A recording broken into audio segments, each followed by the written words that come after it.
so much. I love you so much.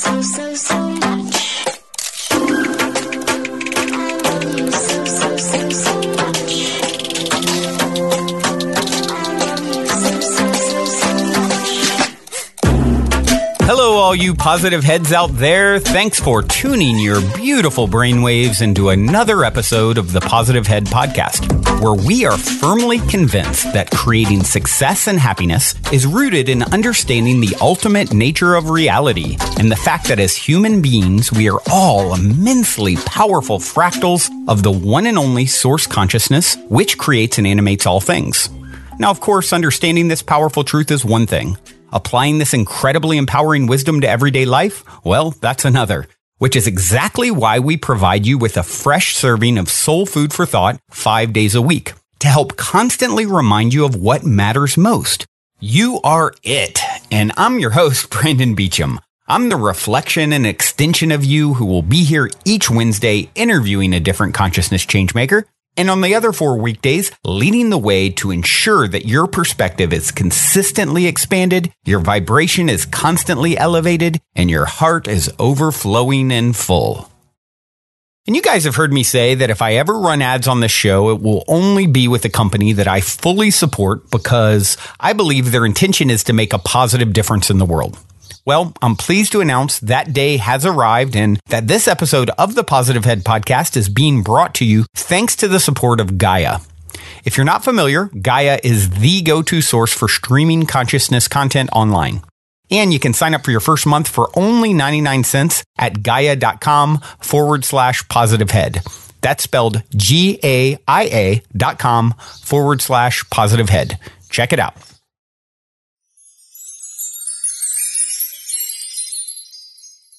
All right, all you positive heads. On this week's Powwow episode, I'm very excited to have John Holland here with me on the show. John is a renowned psychic medium, 6-time author and spiritual teacher. And today, we're going to deep dive into all things, spirit, mediumship, psychic phenomenon, and of course, discuss his new book, Bridging Two Realms. Hello, John. Welcome to the show, my friend. Hey, Brandon, how are you? I am excellent. We are in an elevator. This is the question I always start off with. You're in an elevator. The guy next to you looks over, says, "What's your passion?" You got 10 floors to answer. What do you say? I say helping people, art, and my dog. All right. Yeah, really. And of course, writing, also. But it's basically teaching is my passion, serving, helping. Excellent. Well, let's dive into that. Why don't we start? You have a pretty interesting path that you have traversed in this life and continue to traverse. So why don't we get a little background, if we could? Tell us a little bit about your story. Okay, well, I've been a medium for over 20 years. I've always been this way. I was one of 5 kids growing up in New England and Boston, and I was always the different one in the family. When my sisters and brothers were out playing, you would find me with metaphysical books or drawing or books on religion, anything that had to do with magic, spirit. Like I said, being raised Catholic, religious books, I was always fascinated by them, and I was different in the way that I was born very, very intuitive. And Brandon, most people, all of us are born psychic. So it's not just something that the gifted have. We're all born this way as kids, and then we start school and we leave that right side of the brain, the creative side, and we start using the left side, the analytical side, because we have to learn to listen to teachers, spelling and math. So we're all born this way, but I had a very keen sense of an ability, and I knew things I couldn't possibly have known. Who was going to call on the phone, who was going to visit out of the blue, who was sick, and my parents just thought I was, quite bizarre. They didn't know what to make of it, and you'd always find me watching Bewitched, I Dream a Genie, and a old soap opera show, Dark Shadow. So I wasn't out playing baseball with my brothers. I was always into these books, and of course, in society, anyone who's different, even now, I mean, with bullying, I was made to feel weird because I was called freak and weirdo. Something's wrong with you. And, when your family members start saying it too, you kind of hide it. So I hid it. Right. Yep, I had the ability, and my teenage friends, as I got older, they knew I had something. They'd say, do that psychic thing you do, whether it was, telling them about themselves. And I moved to Los Angeles, California, and I always joke, where else was I going to go? So I went to California, and I was in an automobile accident at 30. And the abilities that I had as a kid. Now, meanwhile, I still studied.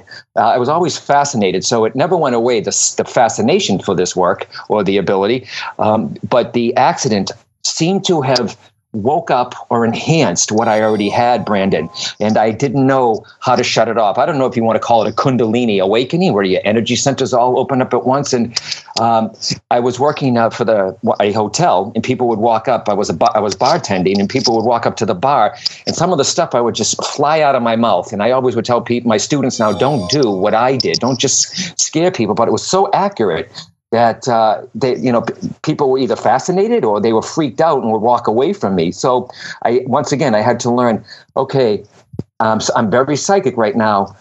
That's all well and good. How do I shut it off? How does it work? What are the mechanics of how this works? Why is this happening?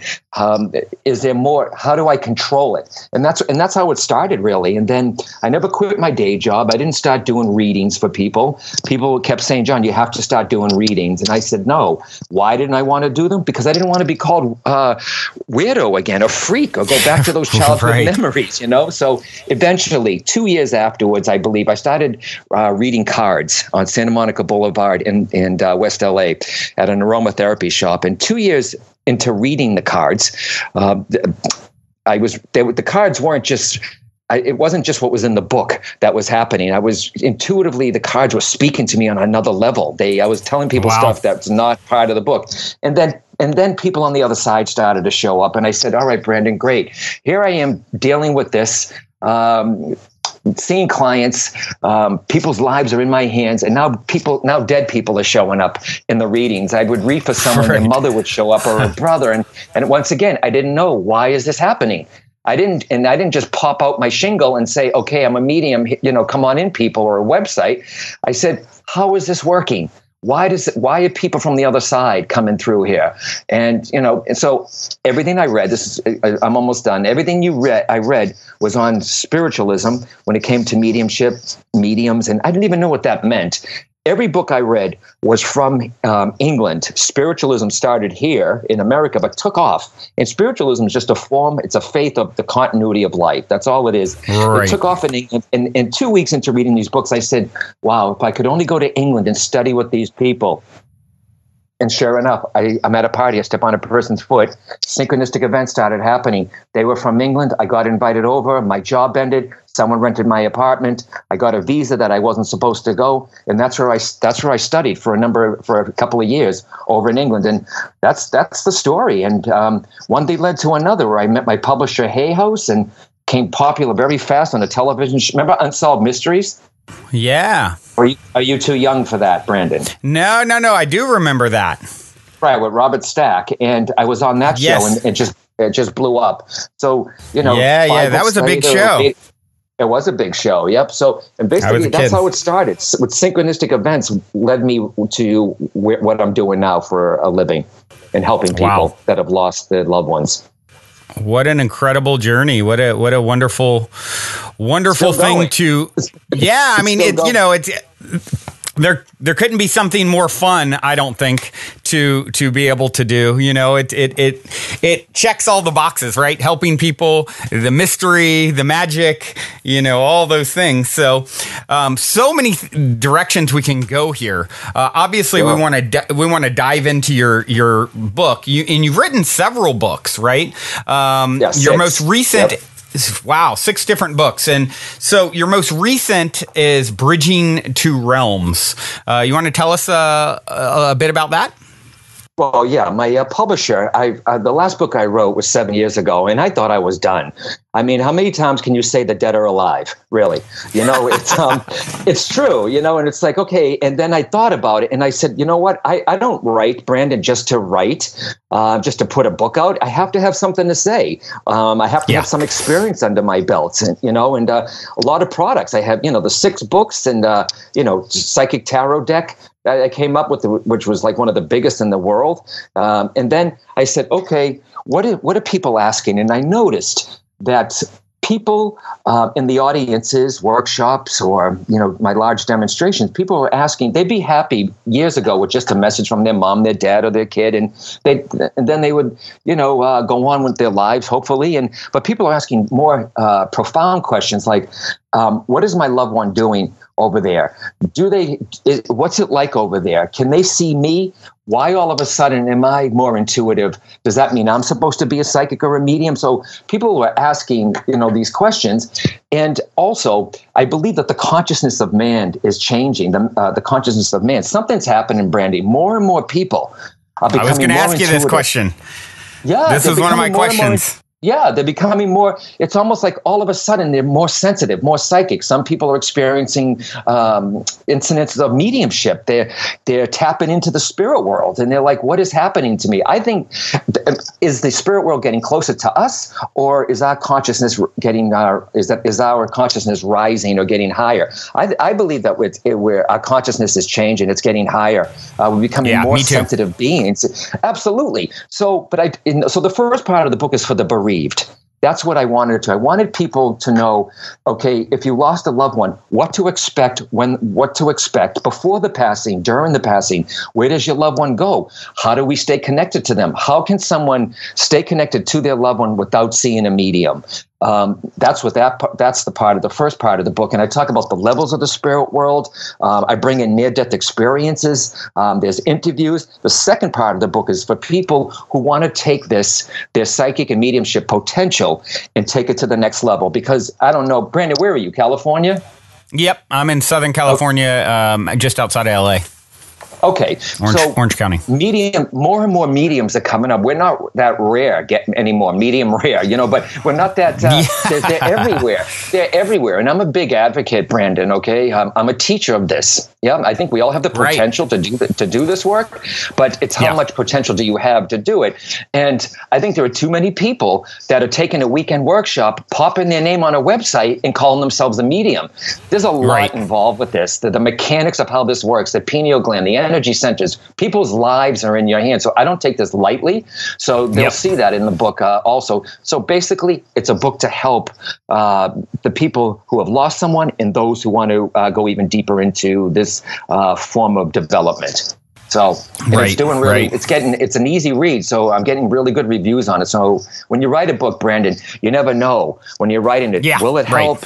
Is this good? Will it, bridging two realms, learn to communicate with your loved ones on the other side. It's my biggest book yet. I wanted someone, whether you're a skeptic, a medium, a student, someone who's bereaved, I wanted a one-stop shop book. And I believe this is it.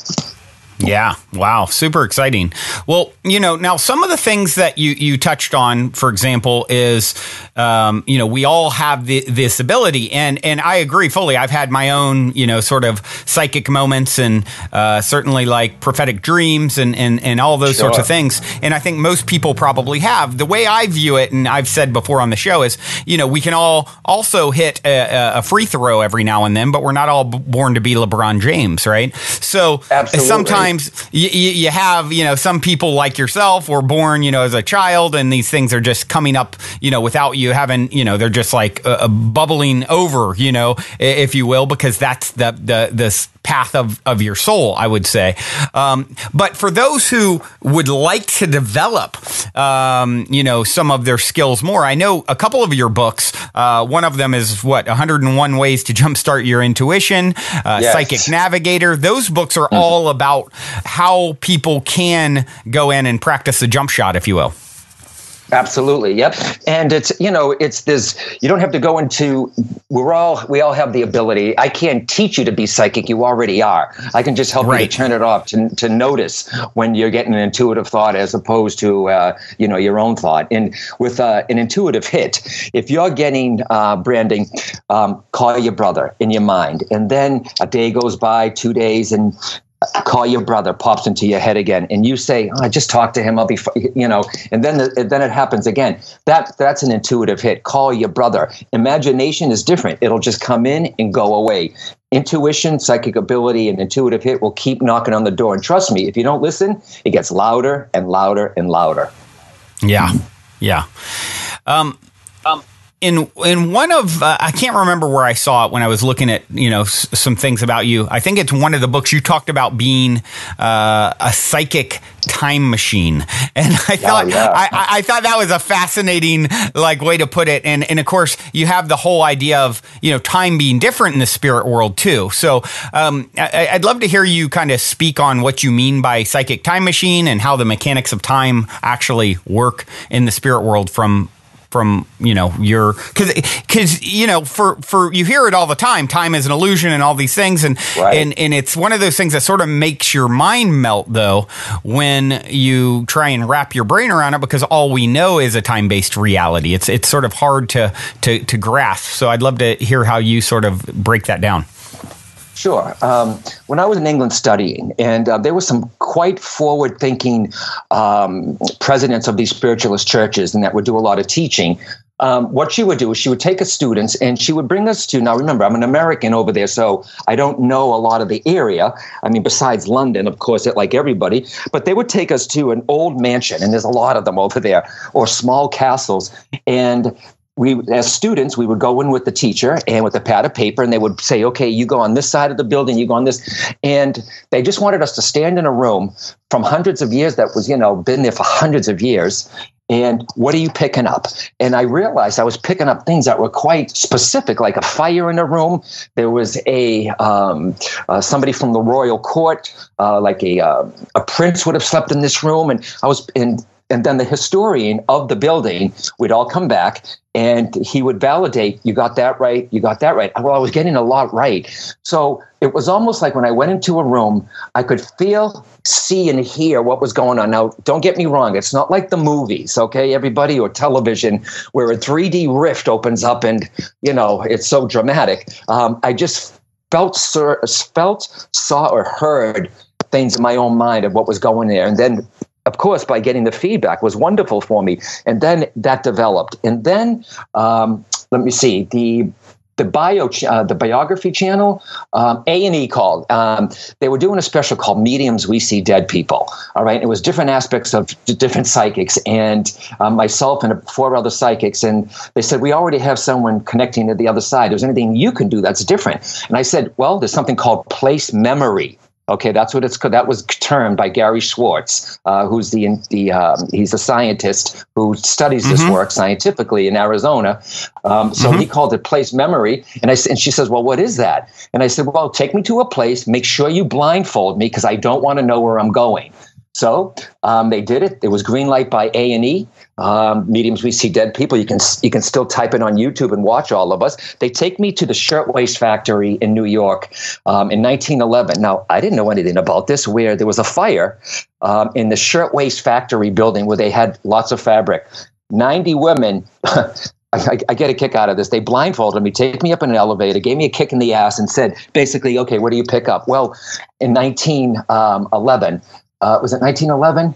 991. Yeah, I think it was. There was a fire at the Shirtwaist Factory, and 90 people, Jewish and Italian immigrants, jumped out of the window from burning, Brandon, on the 8th and 9th floor. Yep. And it was quite a tragic. And there hasn't been a tragedy since that big, since 9/11, since our 9/11. And so it got to me because as much as I love doing it, you can see me being reenacted with these women, and it's pretty graphic, but it's really, really cool. But why? I always joke and say, why couldn't they take me to Machu Picchu? Like, what happened to mine? Take me to the pyramid. What's buried in that? I mean, so they went. Well, I noticed you said 1911. You said it's since 9/11, and it was 1911. That's kind of a little interesting tie-in. They did it was such a good footage that the History Channel picked it up and said, let's give this guy his own pilot. So for 2 hours, they blindfolded me, took me to Texas. And where did they take me blindfolded? Waco.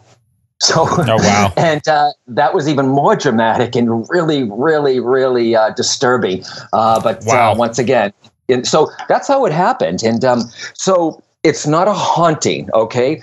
There's a difference. If there's a tragic event, when you walk into a room, either you like the room, Brandon, or you don't. And if there's Right. a little kid can walk into a room and say, and parents could be fighting it, they shut up as soon as the kid walks in, the kid can feel it in the room, Right. in the atmosphere. Like, are you guys okay? And the parents say, yeah, we're fine. And the kid's like, oh, okay, I guess I'm not. Like, the kid just didn't trust his intuition. So it's, I believe that if there's a tragedy in an event, it's like a snapshot in the ethers, okay, like in the atmosphere. Doesn't mean it's haunted. It's just that it's like a loop that plays over and over again. On the other side, from speaking to the people on the other side, there is no time there. So we may live for 80, hopefully 70 to 90 years, maybe more for some. But on the other side, it's just minutes, I believe, waiting for them. I don't see anything. I've never heard of anything about time from the spirit people at all. It's different. And that's the real world, Brandon, by the way. This is temporary. We are Right. soul that yes, we're a soul that comes with the body, not a body that comes with the soul. And that's our real home. And, people say, well, if it's so beautiful, then why don't we just go there? No. John Edwards said it once. I heard him say it. It's brilliant. The other side is not meant to be an invitation. So it's. I think that's great. We have to do. I love him. He's really great. Oh yeah, he's a great guy. Yeah, he's a colleague, and I know him, and he's really he's just down to earth, and he's a damn good medium. I just saw him in Nashua, New Hampshire. So linear time. He's I mean, fabulous. that's something that we made. Yeah, this is something that we made up. Yeah. Yeah. Interesting. So, something that I read years ago, I believe it was in the Conversations with God books, talking, one of them talks about, all about death and the process. And one of the things that it said that really struck me and stayed with me was talking about how when we die, when we cross, because we're now stepping into the timeless dimension, actually those you left behind are already there waiting for you too. So because, you've now entered the timeless. So let's say I die, 40 years before my son does. Well, still, when I cross over, he's there waiting for me because his soul is in a timeless, in the timeless dimension. And I thought that's a very interesting thing that I don't think many people consider. And I'm curious what your thoughts are on that idea. Well, yeah. I mean, first of all, and I talk about this in my book too, whether somebody passes slowly or tragically or fast, there's always someone there to greet you. And these are called deathbed visions. Many people who are listening, they might have been with someone who's passed away, and they start talking to someone who's not there. And the nurses or the doctors will say, it's the happened with my grandmother. Yes, and Brandon, why are they always seeing people who are if they're hallucinating? Why are they seeing people that have already gone on before us? Why don't they see some people hallucinating that are people that are still alive? And it's true, and I talk about that, deathbed visions. My mother, before she passed, was talking, and don't explain it away. If this happens to you, if you're with someone, ask, what are they saying? Who is it? And don't just shake your head and, yes, it could be hallucinogenics, but most of them aren't on hallucinogenic a drug there. But they are there. They are waiting for you. And the soul is multidimensional. Some people say, well, how do I know that my loved ones will be there and they didn't reincarnate? Because your soul is multidimensional. If you look at it like a hard drive, the branding, the soul, there's an oversoul. There's the branding that's right now in front of us. Or talking. That's just a piece of your soul playing out. Still, you got the oversoul. When the branding program is done, the folder, it's going to go back into the hard drive. I'm just saying that to make it easy for people, the oversoul. And another piece of that soul will come up. But the memories, the lives can always be accessed. Your loved one will always be there. And we try to make it fit to our own human mind thinking. But if you think about it, there's quantum physics. There's there's probably 10 different realities. I mean, according to Greg Braden, who, we all love. Absolutely. 10 dimensions. And, you can't think of it like in our time. It's multidimensional. It's all about energy. Yep. Yeah. It's such a fascinating, to consider. For me, I so look forward to being able to get more information, that I imagine I won't have full recollection and understanding until some other state, other than being Brandon in 3D playing this, character that I'm currently playing. But seeing the inner workings and how it really we have these ideas of basically how it functions, but how do the wheels, how do the cogs really, tick, and how is it all really put together? It's obviously a brilliant design, that's for sure. And absolutely, I'm sure there's been many talks from scholars and historians and scientists about the other side. So, and I hope that Bridging Two Realms help someone who is about to lose someone, or they've lost someone already, and maybe I shouldn't say lost. That they, that your loved ones are taking a break, taking a vacation from each other temporarily. Absolutely, they do show you signs that they're around you, but lots of times we're not aware of it. Yeah.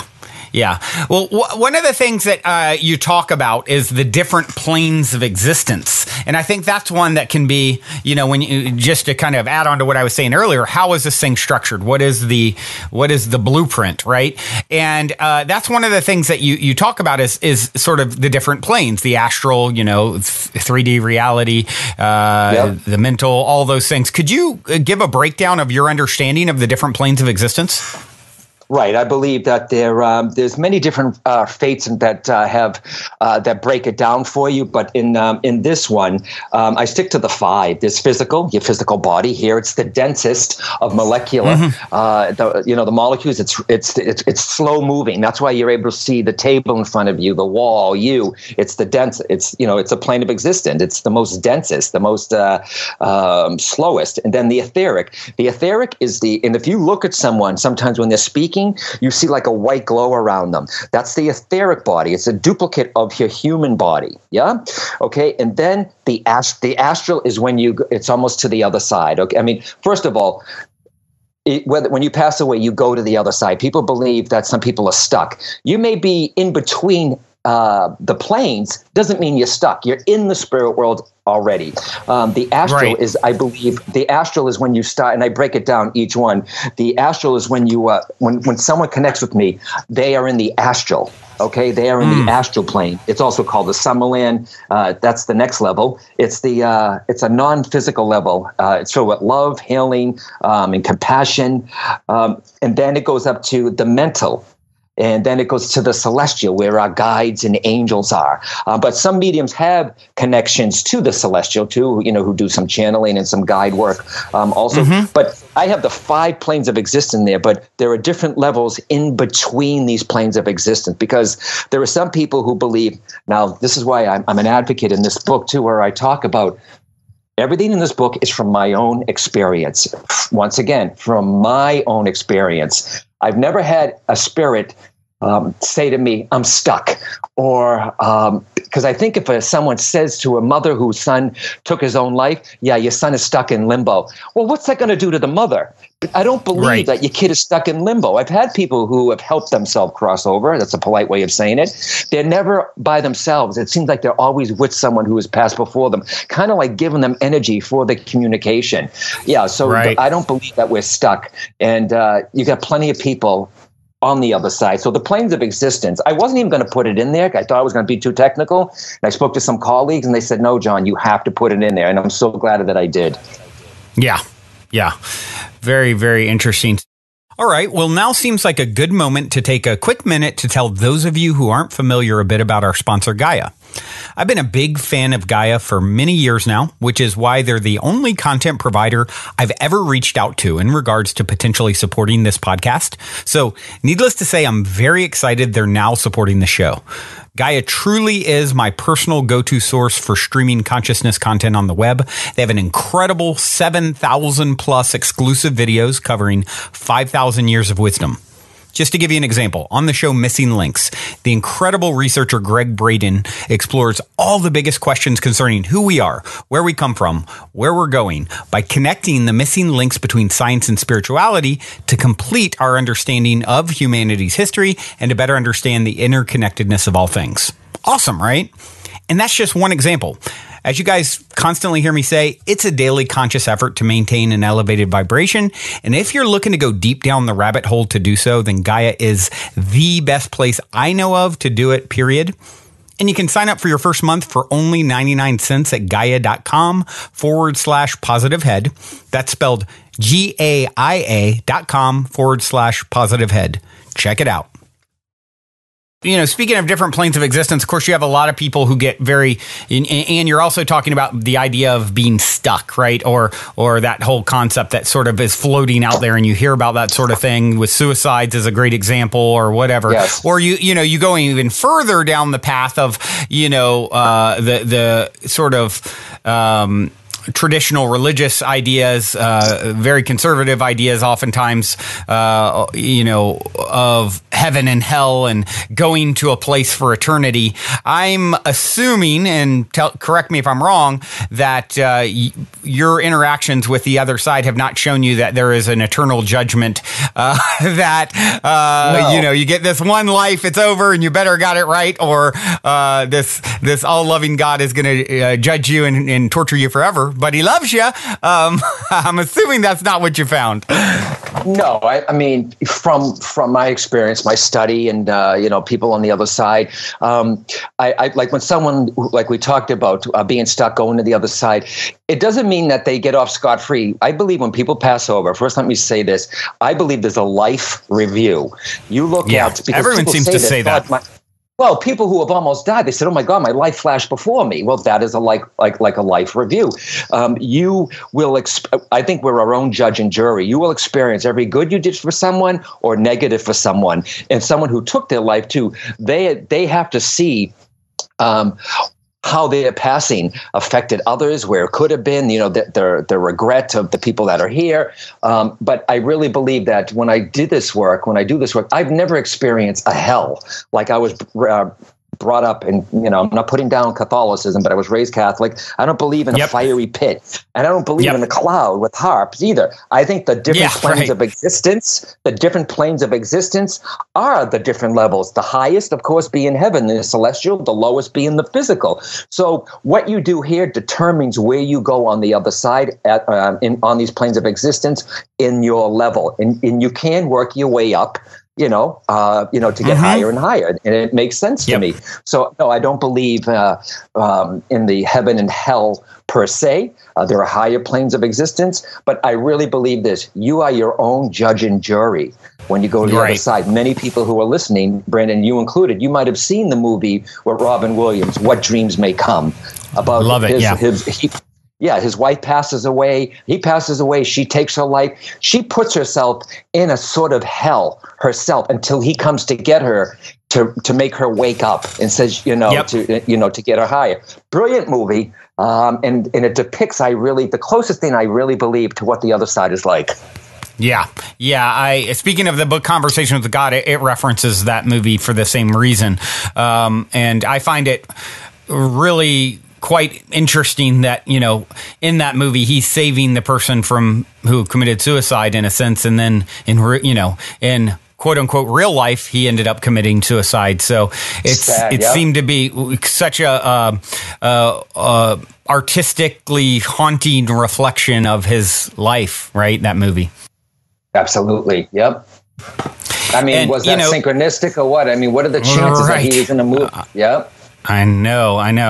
It really is. And it's really a trip, when you start connecting a lot of these threads in that way, and you start to see how it's all reflecting itself, all the time.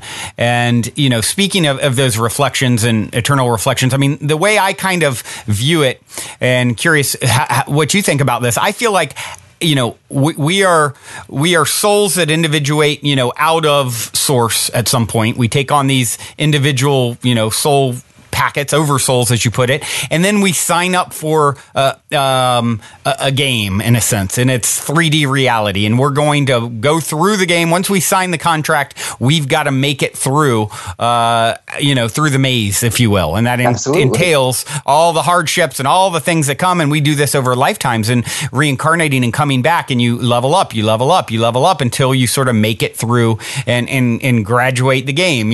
Very similar to a video game you might play. That's sort of how I intuitively feel, John. It works. How do you feel about that vision and the idea of reincarnation and whatnot? Well, that's what I said. I mean, people will ask me about reincarnation. They say, how can a woman came to me once and she said, I went to a medium. She said that she can't connect to my mother because my mother is already reincarnated and she can't access her. And I said, okay, who's Helen? She goes, that's my mother. I said, okay, can we start now? So, and that's the real deal. Like, yeah. Well, I'm not putting down the other medium. Maybe that's sure. That's in their mind that's all, that will limit that medium. That was their story. Absolutely. But, I really believe that you will reincarnate. But you know what, too? Being here, Brandon, this is where you heard this too. We're here for lessons because to experience this earthly plane, we're coming down a lot of planes and a lot of energy, the most densest, to live a life in this human body. This is where you learn passion, forgiveness, love.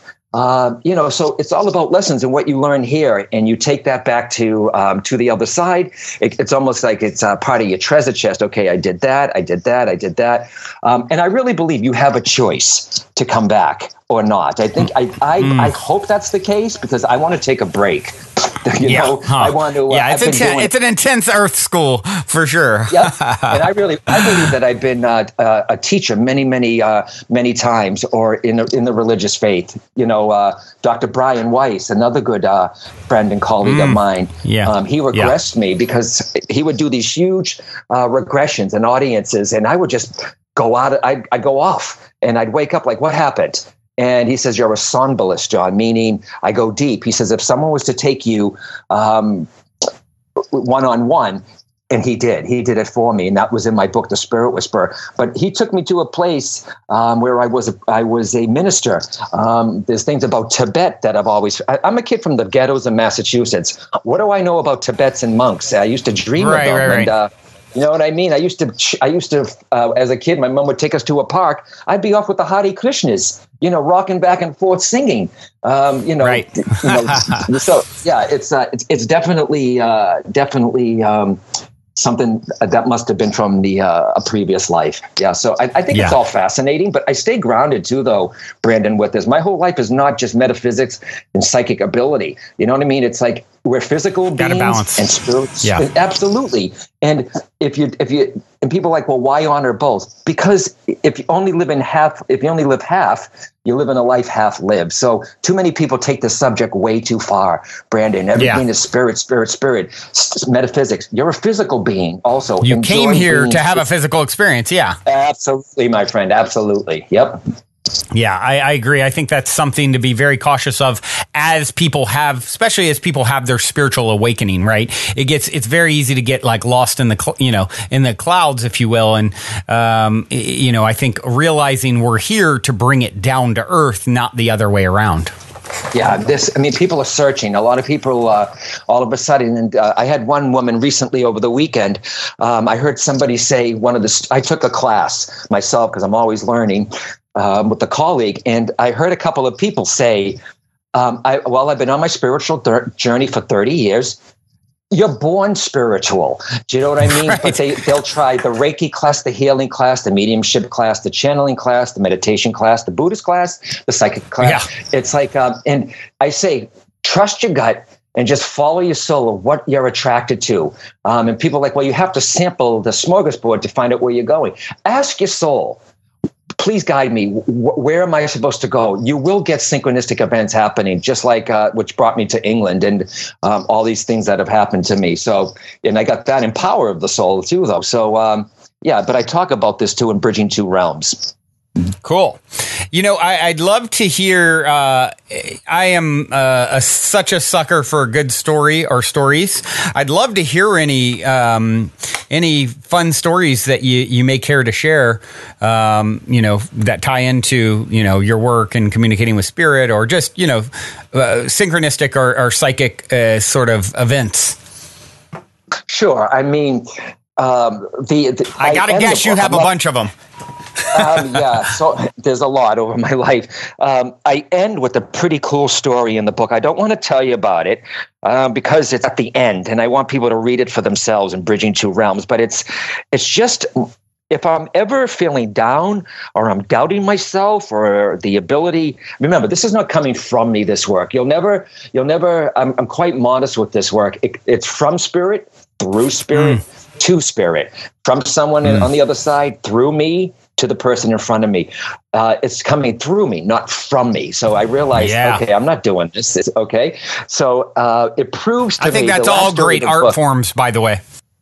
Absolutely. Absolutely. And at the end of the book, it's, if I'm ever feeling down, I remember that story of what happened, how a spirit came to me and gave me something to give to somebody before I was even at this event. Let's leave it that way. Yeah. So, wow. But the first, I mean, I'll always start with the story. If someone asks me, there's so many, but the first one is when I was in LA, and I told you I started reading cards.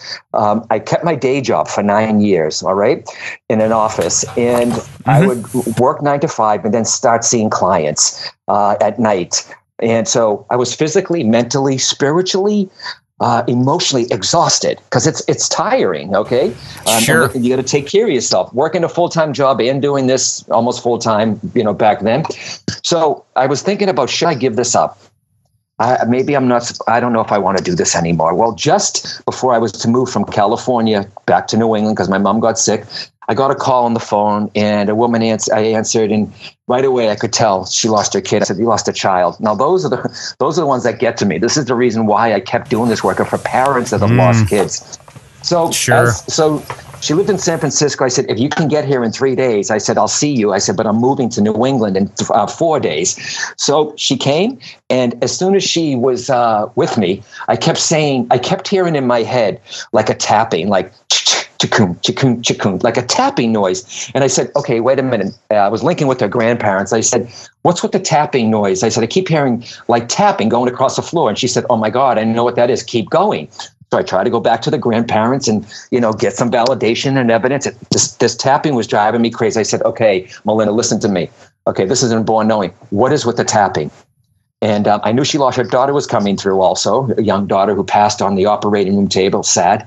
And I said, "What's with the tapping across the floors?" And she said, "Well, when her daughter was little, well, she passed when she was little, she wore clogs." Now, everyone knows what clogs are, okay? Right. We don't call them clogs anymore, probably, but they were wooden clogs, and they were called her clickety-clack shoes. Every time that the mom would take her to visit her aunt, the little girl's aunt or the mother's sister at the hospital as a nurse, she would wear those shoes and skip up and down the hallways on the hardwood or linoleum floors. They buried her in those shoes. That's how much she loved the shoes. Yeah, so that was pretty. I was like, "Oh my God!" And I said, "Well, she's thanking you now for the balloons. Every year on Jennifer's her name, little Jennifer. Every anniversary of her birthday, on the birthday, they would send up 100 balloons with her picture on it, and everyone would put a note to the string and just send them off. And I believe that they still do this." Yeah, but that's just one. But when she said that they buried her in her tap dancing shoes, the clogs, I get a shiver up my back too, because those people on the other side, they can be so damn accurate. Right. It's really cool. But sometimes before I go to an event, every once in a while, I hear in my head, "Get this." It could be a flower, it could be a crystal, it could be anything. And sure enough, it gets placed in an audience. And I don't just hold up a star and say, who here understands a star? Because how many hands would go up? But they know that when I'm with someone, I'll hear in my head, "Give them this. This is where the star is supposed to go." And sure enough, it happened. This woman's son passed away. I had a crystal star made out of, it was a prism. And I said, why am I supposed to give you this star? And she started crying. And she said that her and her son, every night in the summer here in New England or in New Hampshire, they would sit on the dock, take out the telescope in the binoculars and look at the stars. That was a mom. And see, so imagine that the sun comes through, the mother walks away with the star, and it means something specifically her. There's so many stories, and I'm always amazed, not by I'm amazed what comes through me, but I'm always amazed. If you ever see me on stage, anyone who's listening, in my head, I'm like, wow, that was good. Do it again. I'm talking to them. I gotta give them the credit on the other side. And if people read the two stories about similar situations of what I just told you about bringing something, it's really, really cool. Especially the last story. It'll blow you away because it still blows me away. Yeah.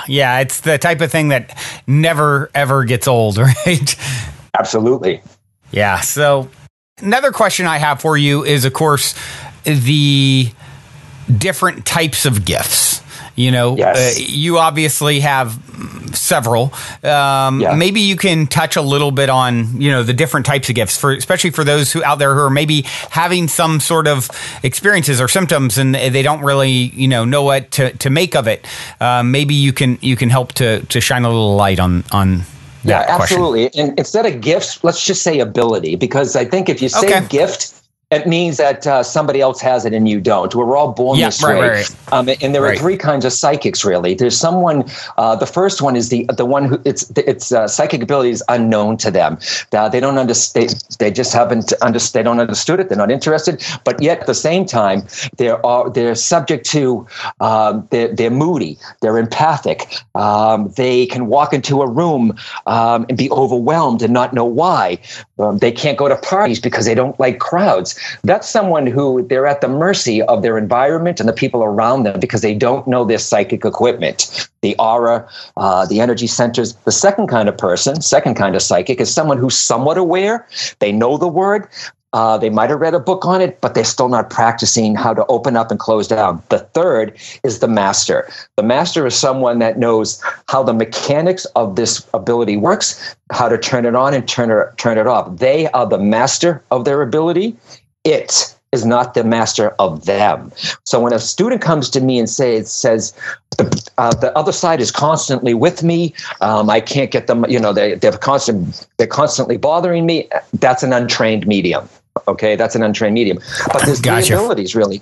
Clairsentient, someone who can walk into a room and say, I don't like the feel of the couch there. I don't like the feel of the furniture. Someone who's clairsentient, they can walk up to someone or if they meet someone, the person looks fine, the clothes look great, but yet they walk away and they say, I don't like what I'm feeling about that person. They don't understand why. That's clairsentient. And that's how you start asking yourself, how do I feel about this? How do I feel about that? And I teach them. Another one is clairvoyance. Someone who can walk into a room and say, I don't like the look of this, the way this is set up. I don't like the look of where that picture is. Notice the words, feeling, clairsentient, look, clairvoyance. People who are clairvoyant, sometimes they see energy out of the corner of their eye. These are all indicators of being clairvoyant. They dream well. They see things in pictures. They're always in their head. They have to see the images. They get symbols. That's clairvoyance. And then there's clairaudience, to hear. That's the hardest to understand or develop because you don't know if it's your voice or those on the or it's an intuitive voice. It's the same. When I started studying this work, I read all these books in England. My guide came to me and gave me a lecture on clairvoyance. My guide came to me and told me this. My God. So I was really waiting for this big booming voice outside my head. Hello, John. My name is Abdul. I've been with you for thousands of years. It's in your head. People who are clairaudient, they hear music in their head playing, not the song that you heard on the radio. Music can come to them. They know when somebody is lying. Sometimes they hear like a pitch in the ear, and you're probably clairaudient yourself, Brandon. Aren't you in the? Have you been around? Are you in the music business? Were you in the music business? That's how I ended up in California. Originally, was with my band. So, are you the drum player? My brother is a drummer, and I was vocals. Fine, because this is what happens. As I'm talking to you, I'm made aware now. I didn't know. I don't know you. I only know the instructions that your people said to put on how to turn on Skype and how to do this recording. We've never talked. Yeah, and I never knew about your show to my PR person. I know about your show now, this podcast that I'll be listening to. Right. Thank you. Not just me, because I know you've had some of my people on there, some of my colleagues, but there's music all around you also. And if you put it down, it may come back also, Brandon. It'll always be I was just told this like 2 days ago by someone who is an Akashic Records reader. They said, you're going to start playing with music again. And it's always been there, like, as a passion. It's in your soul. It's in your soul, Brandon. It's part of your soul blueprint. It's there. And but also you may get in front of it, you may be in front of the music, but you may also produce or get in the back. And it doesn't mean give up your day job. Let's just see if it happens. Okay. And if I'm not mistaken too, though, Brandon, because let me see if I'm getting this right here. Your dad is here, but his dad has passed. Correct.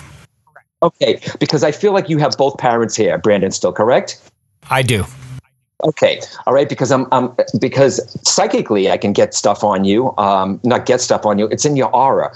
The mediums and psychics are two different things, and I talk about this in the book too, Bridging Two Realms. A psychic is someone that perceives around your energy field, your aura. That's where I'm getting that. The music is just all over you, and I'm just listening to your voice. But I do feel like a father figure knocking on the door. Okay, not literally, but that's my clue.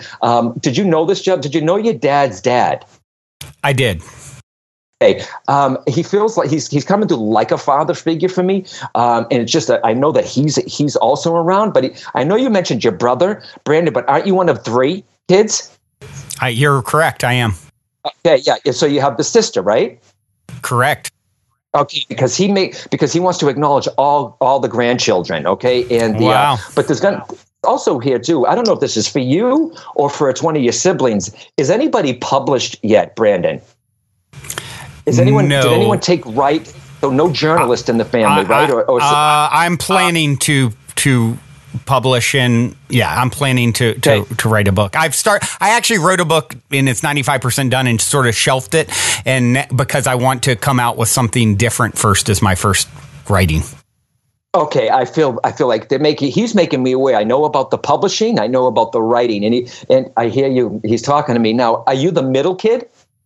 Correct. Yeah, right. Because you're right in the middle, And I don't know where you were born. Don't say anything. Do you have anything to do with American Indians, Brandon?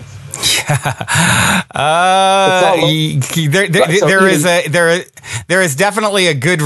I mean, should I say why I would think that would be relevant? Either we're all fascinated. It can only mean a couple of things. One, you got American Indian blood in you, unless someone's a big advocate of they're a collector of arrowheads. They're always on the plantation. I'm from Virginia. I'm from Virginia, and I grew up 45 minutes from Jamestown, the first settlement, and there's arrowheads everywhere, and that's like it's extremely historic. There's historic Jamestown and Williamsburg. And my grandfather, who you're talking about, we talk about anytime we bring him up, probably 25% of the time it's referenced how he looked like he was a Native American, even though I don't know that there was a lot of that, but he has that look like to some degree. So that comes up a lot when talking about him. That's good, and then because it's a medium should get stuff like that. It's it's great when they say he's okay, he loves you. Then prove it to me. Give me some evidence, okay? But he's also making me aware of here too, though, Brenda. I don't know what side of the family I'm going on. Would your dad have lost his brother also, please? His brother, no. Not my dad. Okay, somewhere else in the family, your grandfather's coming through. There's a younger male there with him. Okay, so I know someone lost. I don't think it's a child. Did. Oh, my mom lost a brother, a twin. Okay, this is what I'm hearing. And people who are listening saying, "Well, why is the mother's side coming through with the other side, the other side of the family?" It doesn't matter. It's one spirit world. The door is open. I'm hearing this. The brother is here. The brother is here. So when I hear that clairaudiently in my own head, in my own voice, can only mean two things.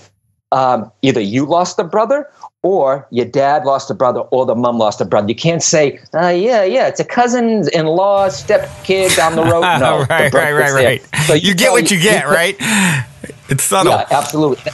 And I don't like to give the name Mary because it's so very common. And so is the name John. And skeptics say, watch them give the name Mary. If I'm hearing it, I'm going to give it. There is an MAR connection for you in the family. It's either Margaret, Mary, Marion. Is there an MAR connection for either side, please? Let me think. MAR. Ask your mom. Say, Mom, would you understand the name Mary on the other side? On the other side. Because, am I right? Your grandmother, her mother is still here? My grandmother is not here. Okay. Are both grandmothers gone? Both grandmothers are gone.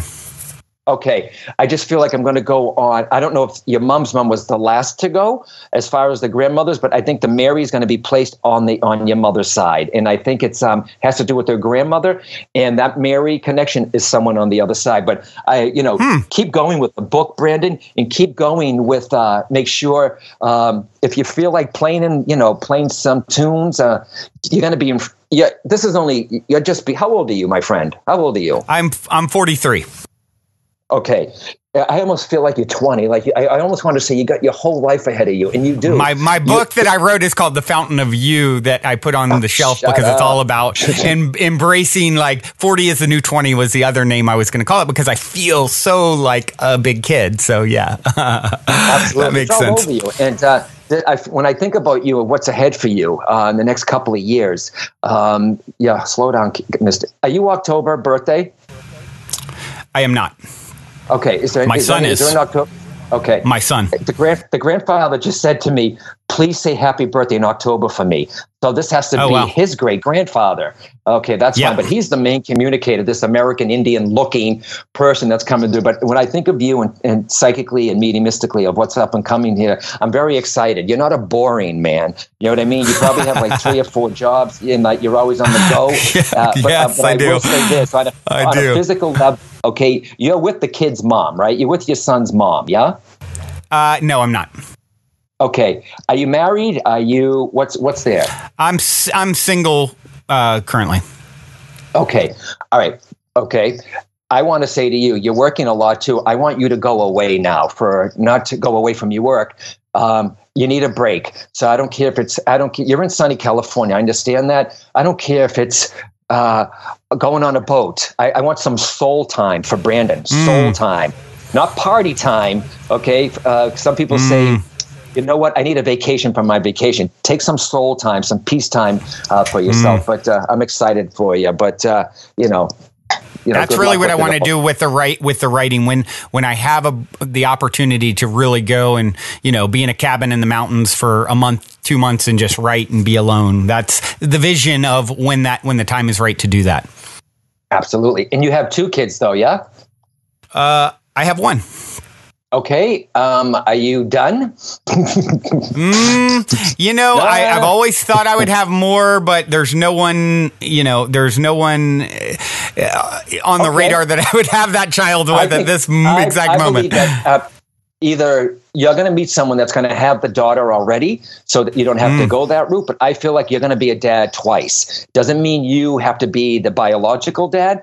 And it doesn't mean even to worry about it. If it's meant to be, it'll happen. That's been told to me twice in the last week as well. Right. So that's the second time I've heard that this week by, someone else. Very cool. But thank you for, talking about, bridging 2 realms. I hope it helps. Well, yes, thank you so much for opening up. And, I love you got so many interesting things there. And I think it's something that's so important. You get skeptics, John, who will say, okay, if you have this ability, tell me what number I'm thinking. Otherwise, none of it exists. And it's like, people don't realize what you're doing, how subtle it is, and how many variables there are to tapping into some of this stuff. So you certainly got a lot of very interesting hits there. Well, you know what? I'm in this business long enough. I doubted myself, and I have to be good at doing this, and I got to, why can't I get that? I've already beaten myself up enough, and I took this as a kid. You know what I mean? Luckily, I'm from the city. I have a good attitude with it. I'm very approachable, but I can't prove this to anybody. Okay. And if there's a skeptic in the audience, that's fine, because all skepticism is show me. Show me. Yeah. Cynicism's another thing. You know what I mean? Yep. Where, you know, be a cynic. But I don't have a problem. Isn't it weird? It's usually the skeptics, the ones that get a message in the audience coming through. And if I can if somebody walks away, whether it's reading Bridging Two Realms or seeing me demonstrate my mediumship or taking one of my workshops at johnholland.com, they can, if they walk away saying, okay, maybe there is an afterlife. Maybe my mom is okay. And then they go on and do their own investigation or discovery. Then I feel I've done my job. If I have taken away, I can't take away the pain of loss per se. I can help lessen it. I think people should still go to a bereavement counselor. But if I can take away the fear of death, then I feel it's all worthwhile. Yeah. Absolutely. Yeah. Well, the work you're doing, John, is absolutely amazing. Your energy is absolutely amazing. And, you know, I so appreciate you taking the time to come on and connect and share and even give me a little sample reading there. Now, if someone wants to get a reading from you or wants to connect with one of your workshops or, you know, your book, what is the best way for people to find you? People can go to johnholland.com, and for your audience too, what I think I'll do, because I'm feeling inspired to do this. I know the show will play, you know, real soon, but they have till maybe, let me see, I believe May 5th. If they send me an email, askjohn, ASKJOHN at johnholland.com, askjohn at johnholland.com. Tell me in the email that you heard that you were listening to this, and I will pick 3 people from the, you know, on May 5th. I will, May 5th, so they have time. Ask John at johnholland.com, and I'll send an autographed copy to 3 different people. But make sure you include your address and mention this fantastic show. Okay. Excellent. That's super gracious of you. Put that in the subject line, and I'll choose someone so they have a little time there, and we'll let you know if you won the book, and I'll mail it right out to you. Excellent. That is, I'm sure you will definitely hear from some people. I know I want to check out your book as well. And I do have one last question for you, John. In 60 seconds or less, what is the meaning of life according to John Holland? Meaning of life. I believe that we came here with that purpose, not to be a title, but to use your gifts, talents, and abilities to help others. We are divine beings from God, right? We are divine beings using our gifts, talents, and abilities to help each other while we're here. And my mediumship is an ability. It's not my purpose to help me help others. So, and I think if you help people even out of the blue, Brandon, it could be someone you don't know. I think it really does create a ripple effect that reaches farther than people can ever imagine. So that's it. Beautiful. John, thank you so much for taking the time. This has been such an absolute pleasure. I definitely would like to circle back with you maybe down the road. Sure. We can do this again sometimes. Absolutely. And hopefully we'll have the chance to interact in 3D. Until then, journey well, my friend. Thank you. Well, everyone, that concludes this week's interview episode. If you have enjoyed this positive download from our hearts and minds to yours, please take a minute, give us a rating or review on iTunes. Since iTunes is the holy grail of all things podcasting, your good reviews help us to reach more listeners. Also, we would be extremely appreciative if you would tell your friends and family about the show. Our sincere intent with the Positive Head podcast is to spread positivity to the world. Because we're selfish, quite honestly. I say that jokingly, but really only halfway joking. I'm referring to the good kind of selfish based on the knowing that we all get what we give in this life, because when we give, we're actually always giving to extensions of self, since we're all really one in the same consciousness, just in different bodies. So if you want to be a good selfish along with us by helping to spread the positivity, by all means, please proceed to shout about the Positive Head podcast from your rooftop. Otherwise, as you continue on your fabulous journey in this 3D reality, be sure to remember this. As long as you ain't dead, you're already positive ahead. Journey well, everyone, and thank you for being.